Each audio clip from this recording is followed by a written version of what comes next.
बिस्मिल्लाहिर्रहमानिर्रहीम। अस्सलामु अलैकुम। मैं मुदस्सर शाही एडवोकेट और आप देख रहे हैं हमारा यूट्यूब चैनल लीगल इश्यूज़। आज हम बात करेंगे कि डाइंग डिक्लेरेशन क्या होती है। मौत के वक्त कोई बंदा बयान दे दे मरता हुआ, जैसे आपने फिल्मों में कभी देखा है, वो जनाब मर रहा है कोई बंदा, उसको फायर लग गया या कुछ ऐसा, तो वो दो चार बातें करता है और साथ ही मर जाता है। तो ये जो मरते हुए वो दो चार बातें अहम अहम करता है, मेरे बेटे ऐसा करना वैसा, जज्बाती सी बातें, तो that is just like dying declaration, कि मरते वक्त जो बयान दे रहा है। लेकिन हर बयान जो मरते वक्त दे रहा है वो डाइंग डिक्लेरेशन नहीं है। अब कानून की नज़र में इसकी अहमियत क्या है कि मरते हुए जो बात कर जाए उसकी अहमियत ज़्यादा होती है। आम तौर पे कानून हमारा ये कहता है कि कोई बंदा जो बयान दे तो उस पर जिरह करनी चाहिए। उस पर बंदा बयान देता है इसने वो कत्ल किया, इसने ये किया। उसूल ये है कि जब कोई बयान दे कि इसने ये किया है, उसे अदालत में बुलाया जाता है। अदालत में बुला के तो फिर मौका दिया जाता है जिस पे इल्ज़ाम लगाता है, इस पे क्रॉस क्वेश्चन करें, इसको सवाल जवाब करें कि कब किया जी, क्यों ऐसा कह रहे हो, आप मुझे बताएं क्या टाइम था, दिन कौन सा था, कहाँ देखा आपने। कुछ उसकी क्रेडिबिलिटी को शेक करने के लिए कुछ सवाल जवाब करो उस पर। इसे कहते हैं जिरा करना, क्रॉस एग्जामिनेशन करना। तो ये असूल पक्का है कि जब कोई बयान दे उस पर क्रॉस हो फिर बात पक्की बनती है, अदरवाइज़ बात कच्ची रह जाती है। लेकिन ये एक एक्सेप्शन है डाइंग डिक्लेरेशन, कि मरते हुए उसने बयान दिया और मर गया, अब इस पर तो क्रॉस ही नहीं हो सकता। लेकिन ये एक्सेप्शन है कि कानून कहता है कि इसको एक्सेप्ट कर लेना है।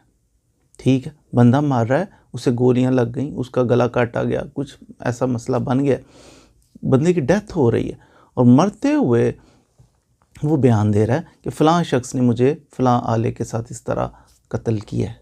अच्छा जी, तो ये इसकी बात को अब क्रॉस नहीं भी होगा, मर जाना इसने, इसके बावजूद कहते हैं इसकी अहमियत है। वजह ये है कि डाइंग डिक्लेरेशन नज़ई बयान जो मरते वक्त कोई बंदा बयान दे रहा है, कोई गुफ्तगू थोड़ी सी कर रहा है, ये अहम इसलिए समझी जाती है कि बंदा जो है दुनिया में रहते हुए धोखा देता है, फ्रॉड करता है, जो भी चवले मारता है, वो क्यों? इसलिए कि उसको कुछ उम्मीदें वाबस्ता होती हैं लाइफ से। मैं झूठ बोल लेता हूँ, मैं दाल लगाता हूँ, मैं फ्रॉड लगाता हूँ ताकि पैसा ज़्यादा बढ़े, लग्जरीज़ मेरी ज़िंदगी के अंदर आएँ, मैं नई गाड़ी ले लूँ, मैं फ़लाँ मकान ले लूँ, प्लाट ले लूँ, मैं जनाब मेरा कारोबार और बढ़ जाए, मेरा नाम बहुत, शोहरत बहुत ज़्यादा हो जाए। उम्मीदें होती हैं, फिर बंदा करप्शन करता है, झूठ बोलता है, फ्रॉडियाँ लगाता है। लेकिन जब बंदा मर रहा होता है ना, उसे यकीन है कि वो मर जाएगा, ज़ख्मी इतना है तो वो समझ रहा है कि मरने वाला है। अब ये जो आलम है, मौत के करीब है बिल्कुल, तो इसमें फिर वो उसे उम्मीदें ख़त्म हो जाती हैं।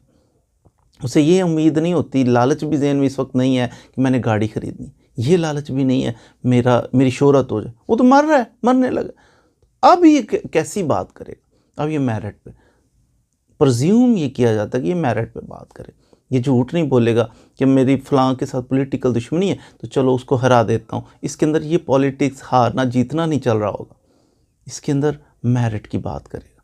कोई उम्मीदें नहीं है फ्यूचर की जुड़ी हुई, हर चीज़ ख़त्म हो चुकी है, इसकी लाइफ ख़त्म होने वाली, अब ये सच्ची बात करेगा। ये कहेगा फ़लाँ शख्स ने मुझे मारा है तो इट मीन्स के कुछ ऐसा ही है।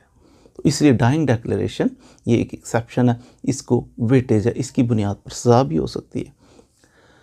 अब डाइंग डिक्लेरेशन, इसकी कुछ जो अहम पॉइंट्स हैं, कुछ ज़रूरी चीज़ें हैं, वो भी आपके गोशगुजार। आर्टिकल इसको जो डील करता है कानून शहादत का, वो है आर्टिकल 46 और इसका सब क्लॉज इसकी 1।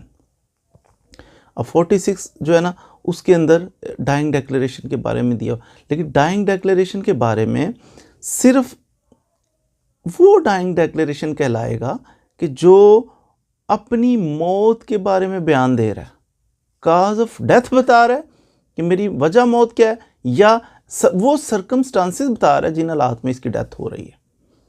तो ऐसा बयान जो अपनी मौत की वजह बयान कर रहा हो मरने वाला, या उन सर्कमस्टांसेस का जिक्र कर रहा हो और उसके बाद वो बंदा मर जाए, ये है डाइंग डिक्लेरेशन।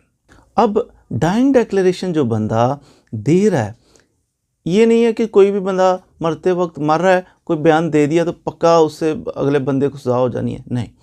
देखा ये जाएगा जो बंदा डाइंग डिक्लेरेशन दे रहा है, बयान दे रहा है मौत के वक्त, ये कॉम्पिटेंट विटनेस, ऐसा नहीं कि छोटा सा बच्चा है वो मामू का नाम ले ले, खाला का नाम ले ले तो वो उसे सज़ा दे दी, ऐसा नहीं।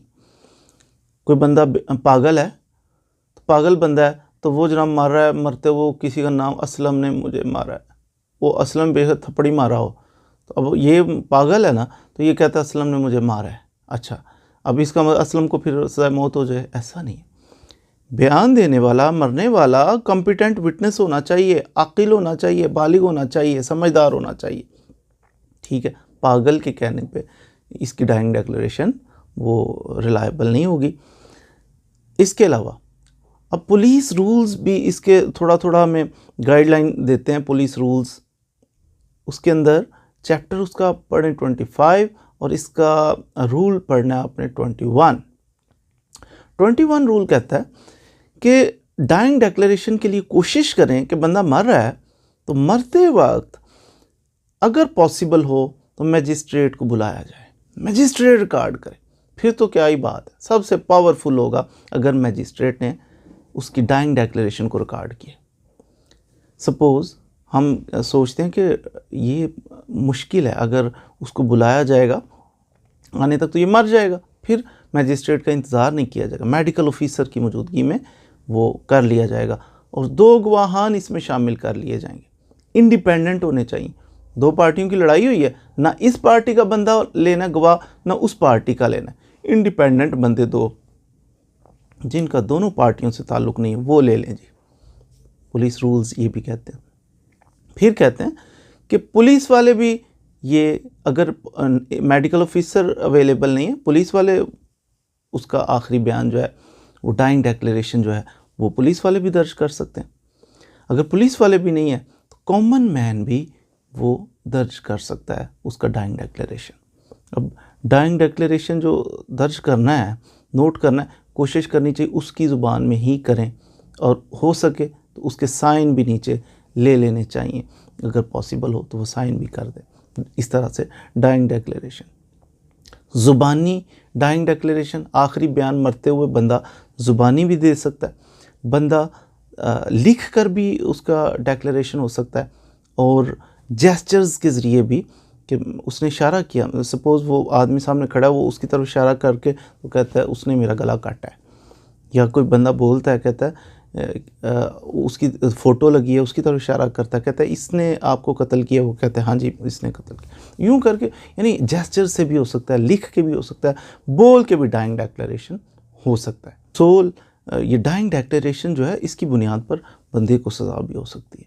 मिसाल के तौर पर मैंने अर्ज़ किया, अब डाइंग डिक्लेरेशन इतना तो क्लियर हो चुका होगा कि डाइंग डिक्लेरेशन अपनी मौत के वक्त किसी बंदे का बयान देना कि मेरी मौत की वजह क्या है, ये डाइंग डिक्लेरेशन। बाकी वो वसीयतें वगैरह कर रहा है तो वो डाइंग डिक्लेरेशन नहीं कहलाएगा, मौत की वजह बता रहा है तो ये डाइंग डिक्लेरेशन।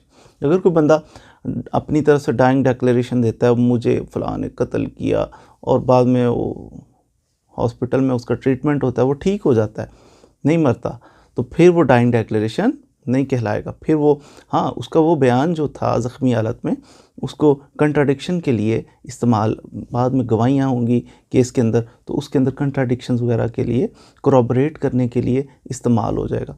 बाकी उसे डाइंग डिक्लेरेशन नहीं कह सकते। डाइंग डिक्लेरेशन उसी सूरत में कहेंगे जब उसके बाद उसकी डेथ हो जाए। और डाइंग डिक्लेरेशन का मतलब ये नहीं है कि वो ज़रूरी है कि वो फिल्मी सीन ही बने कि मुझे उसने कत्ल किया और यूँ हो जाए, ऐसा नहीं है। डाइंग डिक्लेरेशन ये भी है कि वो नॉर्मल था, उसे किसी ने खंजर मारा हुआ है लेकिन वो बात कर सकता है, सेंसेस में है, तो वो कहता है मुझे फ़लाँ शख्स ने कत्ल किया, इस तरह उसने मेरे पे हमला किया है, तो अब मैं हॉस्पिटल में हूँ। तो ये उसने बयान दिया है, उसके बाद चाय वगैरह पिया उसने, तो 2-4-6 घंटे बाद अगले दिन वो फोत हो जाता है, तो ये डाइंग डिक्लेरेशन कहलाएगा। ज़रूरी नहीं है कि उसी टाइम मौके पे, फ़िल्म थोड़ी है कि ख़त्म हो जानी उसी वक्त मरना ज़रूरी है, कुछ थोड़ी अरसे बाद भी मर सकता है, लेकिन ये डाइंग डिक्लेरेशन हो जाएगा कि मौत की वजह बताई, उसके कुछ अर्सा बाद वो फोत हो गया, तो ये भी डाइंग डिक्लेरेशन। उम्मीद है आपने कानून शहादत का जो हमने आज आर्टिकल 46 इसका सब क्लास 1 डिस्कस किया डाइंग डिक्लेरेशन के बारे में, और साथ हमने पुलिस रूल्स इसका चैप्टर 25 और इसका सब सेक्शन हमने पढ़ा था 21 यानी डाइंग डिक्लेरेशन को सारा हमने एक्सप्लेन करने की कोशिश की। इसके बारे में कुछ ना कुछ सीखा होगा। खुदा न खास्ता कभी कोई ज़ख्मी हालत में ऐसा हो जो अपनी काज ऑफ डेथ बता सकता हो लिख कर, बोल कर, इशारे किनारे से, तो आपका काम है, आपको विजिलेंट होना चाहिए, उसकी हेल्प करनी चाहिए कि वो काज ऑफ डेथ को रिकॉर्ड करवा सके, मैजिस्ट्रेट अवेलेबल हो सके, दैट इज़ एक्सीलेंट। अगर नहीं आ सकता फिर मेडिकल ऑफिसर करे, अगर मेडिकल ऑफिसर नहीं, पुलिस ऑफिसर या फिर उसके बाद घर वाले या कोई भी, ये कैटेगरीज़ हैं, तो रिकॉर्ड करना चाहिए ताकि उसका भला हो। उसका जो मुजरिम है जिसने वो उसकी डेथ काज की है, उस बंदे को कैफ़रे किरदार तक पहुंचाया जा सके। मज़ीद वीडियोज़ के लिए हमारे साथ रहिए। Thank you very much.